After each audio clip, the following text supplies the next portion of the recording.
നമസ്കാരം. Alpha palliative care daily ന്യൂസിലേക്ക് സ്വാഗതം. പ്രധാന വാർത്തകൾ.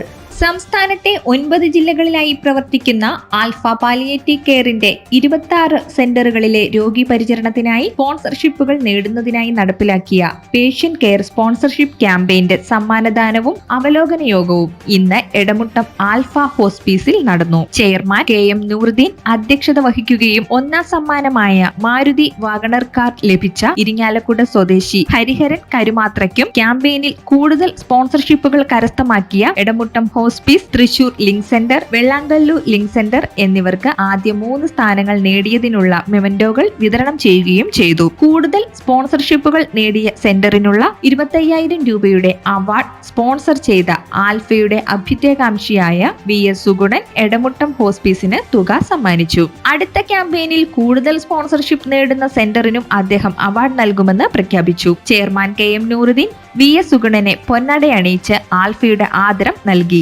യോഗത്തിൽ joint convener KA Khadeejabi report അവതരിപ്പിച്ചു. കൺവീനർ ഇന്ദിര ശിവരാമൻ ക്യാമ്പയിൻ വിജയിപ്പിക്കാൻ പ്രയത്നിച്ച സെന്ററുകളുടെ പ്രവർത്തനങ്ങളും ക്യാമ്പയിനുമായി ബന്ധപ്പെട്ട വിവിധ കാര്യങ്ങൾ പരാമർശിക്കുകയും എടമുട്ടം സെന്ററിൽ നിന്ന് പ്രോത്സാഹന സമ്മാനത്തിന് അർഹരായവർക്ക് സമ്മാനം കൈമാറുകയും ചെയ്തു. തുടർന്ന് നടന്ന ചർച്ചയിൽ Edathiruthy centre president Prathapan Menon, Thrissur centre secretary CK Sajeev, Kodungallur centre ഭാരവാഹി ധർമ്മരാജൻ, അന്തിക്കാട് സെന്റർ പ്രതിനിധി വിജയൻ മാണിക്കോത്ത് തുടങ്ങിയവർ സംസാരിച്ചു. കമ്മ്യൂണിറ്റി ഡയറക്ടർ സുരേഷ് ശ്രീധരൻ നന്ദി പറഞ്ഞു. ക്യാമ്പയിനിൽ നിന്ന് കെയർ ഹോമിലേക്ക് പതിവായി നൽകാറുള്ള സംഭാവന നൽകാൻ കഴിയാത്ത സാഹചര്യം വിവരിച്ചപ്പോൾ 25,000 രൂപ കെയർ ഹോമിലേക്ക് VS സുഗുണൻ സംഭാവന നൽകുകയും ചെയ്തു.